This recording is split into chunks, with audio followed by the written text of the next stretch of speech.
welcome to episode 21 of Get Grim, the Russian Folklorists. I'm Kayla, this is Get Grim, and this week we're learning about a couple of men who helped put Russian folk tales in the forefront of the study of literature. And if that doesn't excite you, I don't know what will. But before we get into today's episode, I have a few announcements. First, one more time, I would like to thank Stories of Yore and Yours, Haunted Happenstance, the Folklorists, and Mythical Podcast for making episode 20 such a success and for making it so much fun to do. Next, this is the last episode on our Eastern European folktale episodes. Our next stop is going to be a surprise, although I think you guys are going to like it. Third, if you love the show and you want to help show the show some love, consider joining the Patreon page and becoming a patron for as little as $1 a month so I can continue to bring you great content. And last, this week's podcast partner is one of my fellow Lady Pod Squad podcast, Her Moment in History, hosted by Grace and Michelle. Do you need more women in your life? Then hop on over to Her Moment in History, the podcast. Your weekly dose of women, past and present, real and fictional, salty and sweet, Grace and Michelle. Eavesdrop on our conversations about the famous and the not-so-famous female-identifying peeps that you may or may not have heard of. Giving her moment in history. Available on most streaming sites. Bye! Bye! Alright, let's jump into this episode's content. The men in this week's episode are probably two of the most important but little-known figures in the world of literature. If you've had the chance to study folklore at the collegiate level, you'll have likely heard of at least one of them. But if not, it's really a shame because I bet that these guys are just as influential as the Grimm brothers. They probably have contributed just as much to the field of folklore studies as the Grimm brothers have. They made major contributions to the study of folklore and how we see the structure of stories. And I'm not just talking about storytelling, I'm talking about modern media with everything from television to podcasting. They helped to transform this area of storytelling into a serious academic pursuit. Lots of places have departments of literature because these people applied their studies to a wide range of areas. The two of them also helped us to understand the patterns in the telling of different tales. And if you're wondering who I'm talking about, these two gentlemen are Alexander Afanasyev and Vladimir Kropp.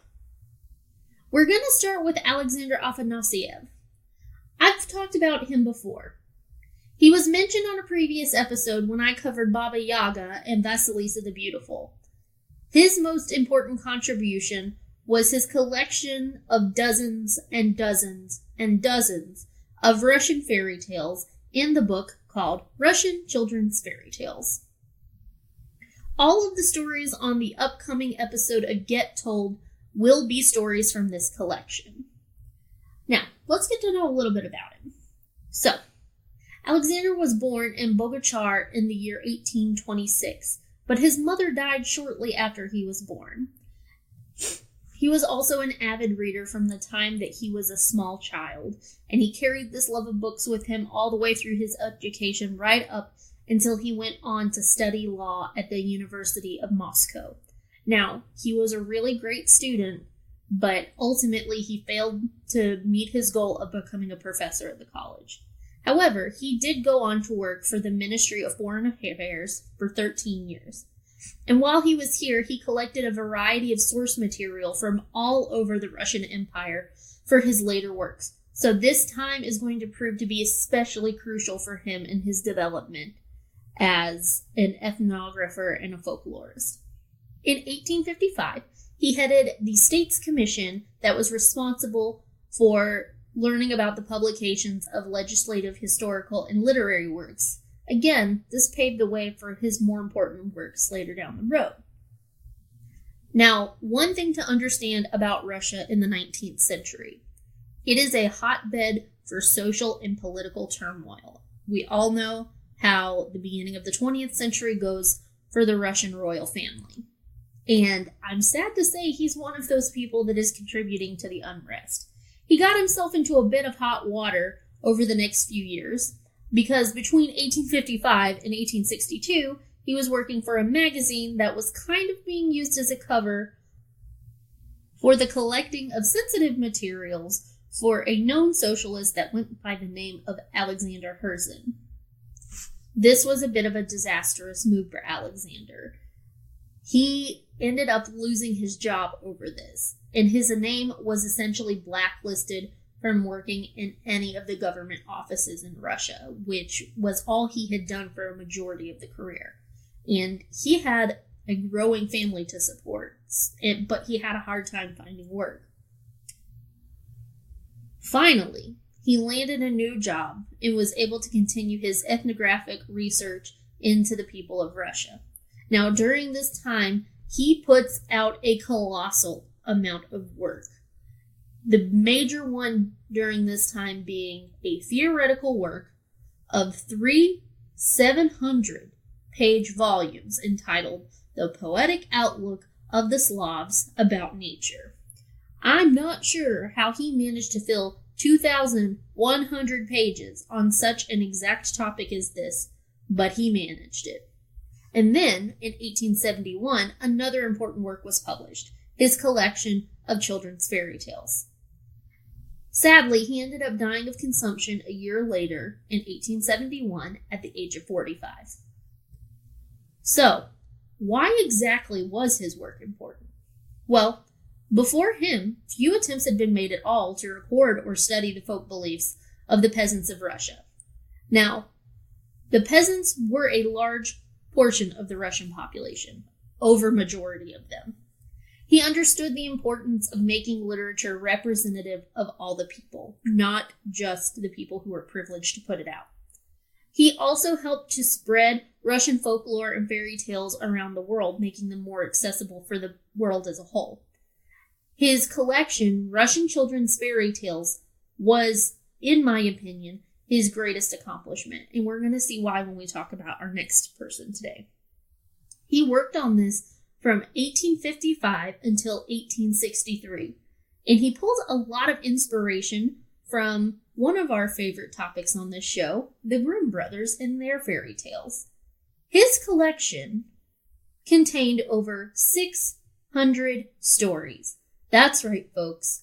600 stories. Again, 600 stories for children.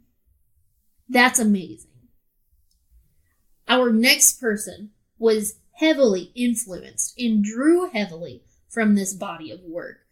And it was him that helped put Afanasyev on the map. He made major contributions to the study of folklore, specifically in the structure of folklore. And now, for our next Russian dynamo, Vladimir Kropp. He was a Russian folklorist of German descent, so his family had originally come from Germany, but then they moved to Russia. Ethnically, they were German, but in every other sense, they lived as a Russian family. Now, I'm really surprised that I haven't covered him sooner, because I didn't realize how far his influence reached. He was born in 1895 in St. Petersburg, and he attended St. Petersburg University, where he majored in Russian and German philology. Now, when I first saw this word, my first thought was, what? Basically, philology is the study of language in oral and written historical texts, or the study of literature text, oral and written records, establishing their authenticity and determining their original forms and meaning. I know, that's a mouthful, but basically what I understand it to mean is that philology is the study of language in its original form and what it meant in that original form. So, if you're as turned around as I am, we will just stick a pin in that and talk about form some more in a little bit.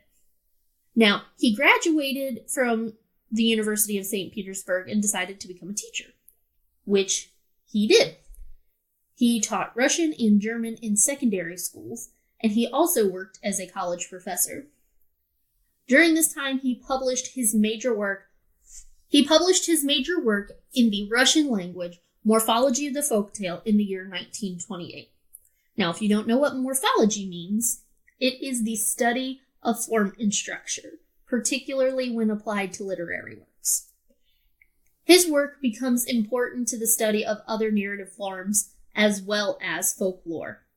And it's not just in folklore, it's also in modern media. We're talking everything from stage plays to YouTube videos. He applied the study of morphology specifically to fairy tales in his own work, though. Now, we're going to put a pin in this for just a second and come back in a couple minutes. He later becomes a faculty member at Leningrad University, his alma mater. Now, if I remember correctly, Leningrad was originally St. Petersburg before the Soviet Revolution. He also chaired the Department of Folklore until it became a full-blown Department of Literature. As we've already discussed, his major contribution to folklore was his morphology. He studied over 100 tales from the work of our old friend Alexander Afanasyev. He also developed a list of 31 structural functions that occur in Russian fairy tales. He says that each story contains these functions in order in each tale, but each and every single function doesn't necessarily come up in each and every single tale. Basically, after the story starts, one of the functions begins, and then any number of the ones that follow it in sequence will then appear in the story. Remember, he was also the guy that outlines the 7 characters present in folklore and fairy tales, and we discussed this in the Baba Yaga episode. And those 7 characters in a tale were the villain, the dispatcher, the helper, the princess or the prize, the donor, the hero, and the false hero.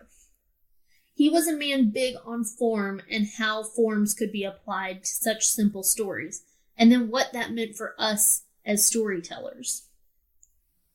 Not only have we been captivated by these ideas that he's presented, we've also taken them and run with them and found other applications. I feel that both of the men in this episode are some of the most underappreciated people when it comes to the study of modern media, because we use so many of their concepts and forms in our own abilities of storytelling and how we decide that a story should be put together. We don't really understand how big of an influence they have on us. Remember that the next time you sit down to read your favorite story. All right, guys. Thanks for joining me for this week's episode. If you enjoyed the show, please consider leaving a review, telling a friend, or following along on social media. You can also find me on Twitter, Instagram, and Facebook under the name Get Grim Podcast. You can also email the show at getgrimpodcast@gmail.com. And don't forget to look us up on Patreon as well. I can't wait to see you guys next week for a special episode of Get Told.